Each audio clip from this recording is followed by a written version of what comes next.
ఎవరు భక్తిహీనులవుతారంటే బైబిల్ చెబుతుంది. చాలా కారణాలు ఉంటాయి. ఇక్కడ ఒక్క మాట మాత్రం మనం చెప్తాం.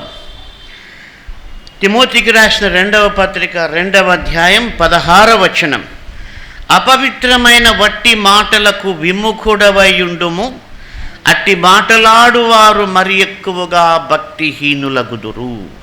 కాబట్టి భక్తిహీనత అన్నటువంటిది మనుషులకు రకరకాలుగా వచ్చే అవకాశం ఉంది. ఈ లోక ఆశలు మనిషిని భక్తిహీనునిగా చేస్తాయి.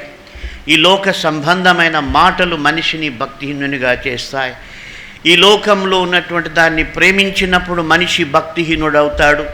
అందుకే యోహాను పత్రికలో చెప్పాడు, ఈ లోకములో ఉన్నదంతయు శరీరాశయు, నేత్రాశయు, జీవపు డంబము. కాబట్టి వీటిని అనుసరించేటువంటి వారు ఖచ్చితంగా భక్తిహీనులైపోతారు.